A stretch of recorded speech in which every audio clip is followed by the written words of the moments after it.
Bonjour, dans cette vidéo nous allons voir le plugin Slack pour XL Release.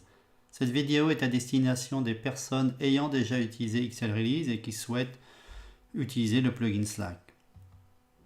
Nous verrons comment installer le plugin, où le trouver. Dans la partie configuration, nous verrons à la fois la configuration du serveur Slack et la configuration dans XL Release. Enfin, un cas d'utilisation du plugin.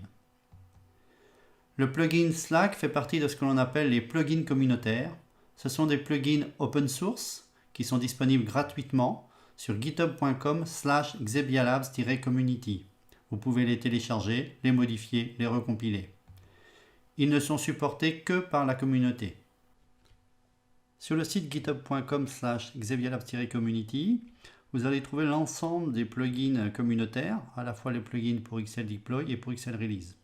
Pour trouver un plugin, il suffit de taper son nom ici, Slack, et vous prenez le plugin XLR-Slack-plugin. Première chose à regarder, c'est le fichier README. Le fichier README fait office de documentation du plugin. Il donne suffisamment de détails pour pouvoir aider à la configuration et à la compréhension de ce que fait le plugin.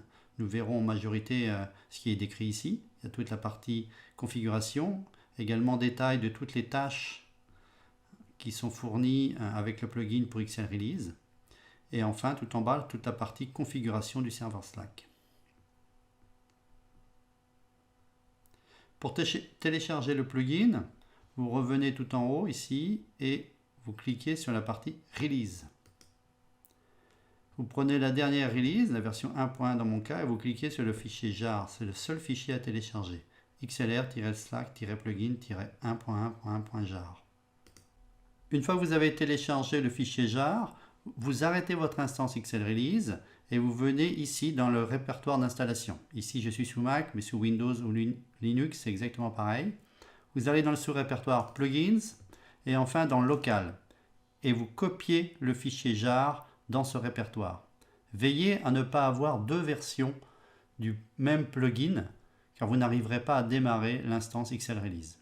Une fois que vous avez copié le fichier jar, vous pouvez redémarrer votre instance. Après avoir redémarré votre instance, connectez-vous sur la console. Nous allons vérifier que le plugin est correctement installé. Pour cela, on va dans Plugins sur la droite. Ensuite, on clique sur Installed. En bas de la liste, vous devez voir XLR Slack Plugin en version 1.1 marqué comme Installed. Si ce n'est pas le cas, vérifiez que vous n'avez pas d'erreur dans la log d'XL Release. La première chose à faire avant d'utiliser le plugin Slack, c'est de définir une connexion vers le serveur Slack. On a deux possibilités. Soit on définit la connexion de façon globale. À ce moment-là, on va dans Settings, Shared Configuration, et on va retrouver une entrée qui s'appelle Slack 2.server. Alors en fonction de la version d'XL Release que vous utilisez, soit elle est dans le premier groupe, soit elle est dans un autre groupe, comme dans mon cas, dans le groupe Other, je vais retrouver Slack 2.server. Pour créer une connexion vers le serveur Slack, on clique sur plus. Dans ce cas, cette connexion, elle sera visible de façon globale, c'est-à-dire que n'importe quelle release pourra utiliser cette connexion. Si on souhaite la restreindre, on va dans Design et on crée un répertoire, par exemple Slack. À ce moment-là, si vous allez sur le dernier onglet, vous retrouvez les mêmes options de configuration. On va retrouver Slack Server. Et si vous définissez ici un serveur Slack, il ne sera visible que par les templates et les releases qui seront définis dans le répertoire Slack ou un de ses sous-répertoires. Dans mon cas, je l'ai défini de façon globale. Alors, je vais l'ouvrir pour qu'on puisse voir quels sont les paramètres importants à fournir pour définir une connexion vers un serveur Slack. Pour définir un serveur Slack, une connexion vers un serveur Slack, on va avoir besoin de l'URL, définie ici, et d'un client token. Alors je les ai modifiés, j'ai modifié la fin pour des raisons de sécurité. C'est des informations que l'on va récupérer directement sur Slack. Donc Slack URL et client token. Là vous mettez le titre et le username que vous souhaitez. Et ces deux informations-là, Slack URL et client token, on va voir comment les récupérer dans la configuration Slack.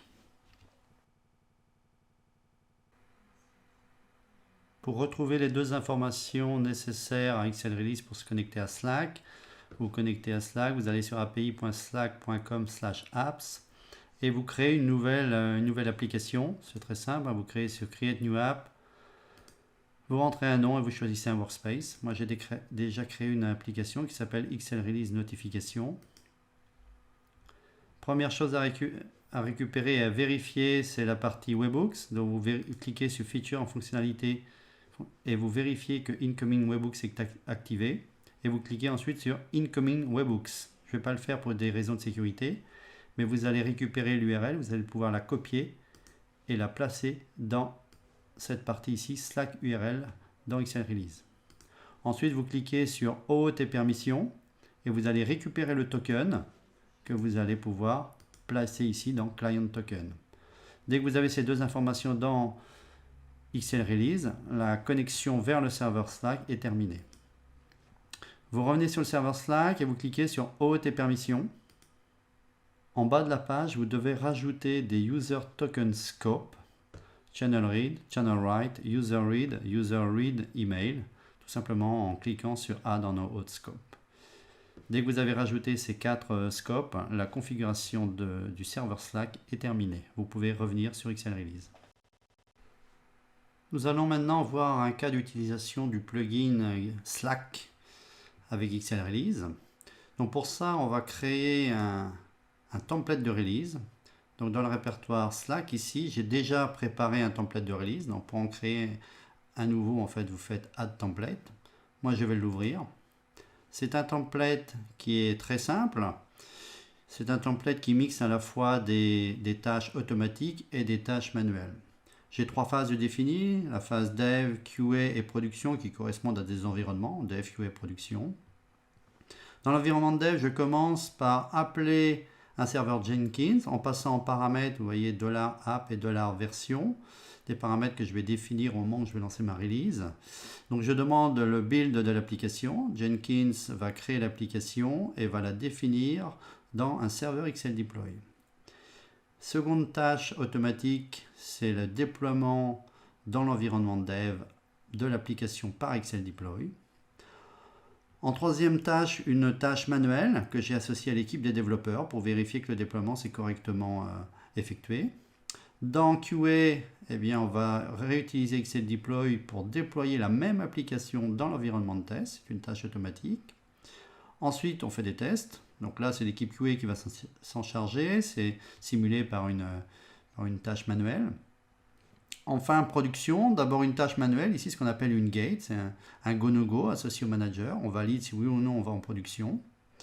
Et là, si c'est validé, eh bien, on va lancer le déploiement dans l'environnement de production de l'application avec XL Deploy. L'idée est donc de modifier ce template de release de façon à rajouter des tâches automatiques de notification Slack directement en utilisant le plugin Slack. La première tâche que l'on va rajouter, c'est une tâche qui va notifier que le déploiement dans l'environnement de dev s'est correctement effectué. Donc pour ça, on clique sur Add Task. Donc là, on va dire notification. Voilà, notification Slack, c'est le nom de la tâche. Et là, on choisit le type de tâche. Donc là, on va retrouver la partie Slack ici. Dans Slack, on va retrouver l'ensemble des tâches qui sont fournies par le plugin Slack. Donc dans notre cas, on va faire une notification. Donc, on fait une notification et on fait Add. On va cliquer sur la tâche pour rentrer les paramètres obligatoires. Donc on va retrouver ici le serveur Slack. Donc là, c'est la connexion qu'on a précédemment définie. La channel, donc soit on met dièse avec le nom de la channel que l'on veut notifier, ou alors at, donc dans mon cas, je vais me notifier, je mets s-blin, et là, je vais rentrer le message. Donc là, je vais mettre l'application de la app a été déployée en dev. Je vais rajouter version, ce sont des paramètres, a été déployé en dev. Save. Voilà. Donc là, je vais pouvoir la dupliquer et je vais la rajouter également après ici QA pour notifier que ça s'est correctement effectué dans l'environnement QA.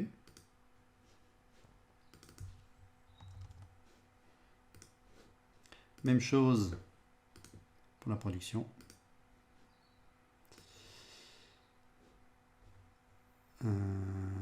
Donc ici, je vais faire juste après. Voilà.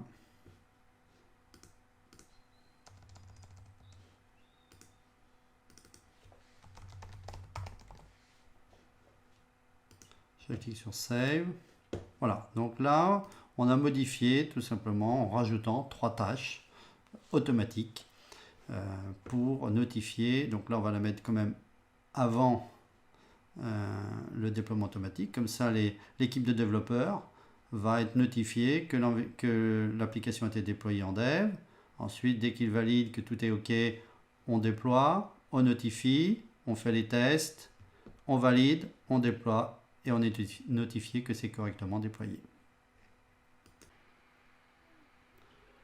Après avoir rajouté les 3 tâches de notification Slack, nous sommes maintenant prêts à lancer une nouvelle release.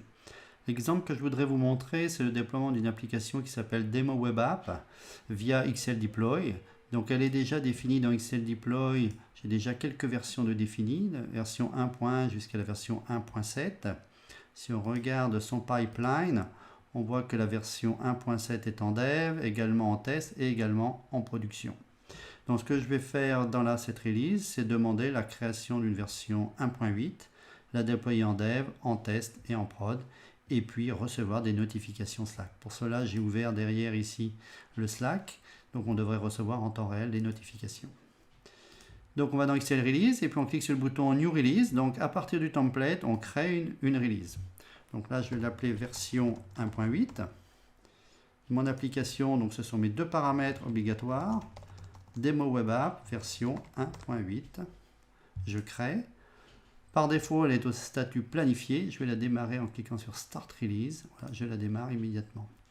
On a en temps réel le statut de chaque tâche de la release. Donc là, on voit que la partie Jenkins est en cours. Donc on peut aller voir également le dashboard qui se met en temps réel. Donc là, on voit que le statut, c'est toujours en progrès pour Jenkins. On va revenir ici. Voilà, là, ça a été terminé. On a en retour l'ID du build. Et là, nous sommes dans la deuxième tâche. XLDeploy déploie l'application dans sa version 1.8 dans l'environnement de dev. Donc ça devrait prendre quelques secondes. Ensuite, on est passé à la notification Slack. Alors, on l'a reçue en temps réel. Je ne sais pas si vous avez entendu la notification, mais voilà. L'application Demo Web App version 1.8 a été déployée en dev. Donc ici, c'est une tâche manuelle. Donc je suis administrateur, moi mon user est administrateur, il est membre également du groupe développeur, donc je peux cliquer sur la tâche et dire complete et je peux faire OK tout simplement. Voilà, on passe maintenant sur la phase QA et on déploie l'application dans l'environnement de test. Donc pareil, on va recevoir la notification Slack, ça va prendre quelques secondes. Voilà. L'application Demo 1.8 a été déployée en QA. Pareil, je suis membre de la team QA, donc je vais dire que c'est OK. Je vais faire OK. Voilà. Et là, une get. Alors là, c'est pour dire oui ou non, je vais dire OK pour aller en production. OK. Et on lance le déploiement en production. Donc là, si on regarde dans XLDeploy et on fait un refresh ici, on voit déjà qu'on a une version 1.8, que dev, on a 1.8, test 1.8, en QA, on est toujours 1.1 parce qu'on n'a pas utilisé QA. Et là, on est en cours de déploiement d'environnement de prod. Si on revient sur la partie XL Release, voilà, c'est toujours en cours. C'est un peu plus long parce qu'à mon environnement de production, il a un serveur, il a 2 serveurs en fait. Voilà, ça c'est terminé. Toutes les tâches ont été exécutées avec succès. Donc maintenant, on a reçu la dernière notification Slack comme quoi l'application a été déployée en production. Donc si on va voir sur XLDeploy et on fait un petit refresh, effectivement, version 1.8. Voilà, c'est un exemple simple d'utilisation de la tâche Slack pour XL Release. Vous pourrez aller également explorer les autres tâches, puisque nous, si on revient voir sur Slack, on a utilisé uniquement notification, mais vous avez également la possibilité de créer une channel, ajouter des utilisateurs au channel, créer une conversation et poster un message. N'hésitez pas à créer des tâches pour pouvoir tester toutes. Nous sommes arrivés à la fin de cette vidéo. Si vous souhaitez aller plus loin, visitez le site community.xebialabs.com. Vous pourrez poser des questions à la communauté sur nos produits, mais également sur les plugins communautaires. J'ai rappelé en deuxième lien le lien vers les plugins communautaires sur GitHub. Également un site où vous trouverez l'ensemble de la documentation de nos produits. Donc n'hésitez pas à visiter ces sites. Merci de votre attention. À bientôt. Au revoir.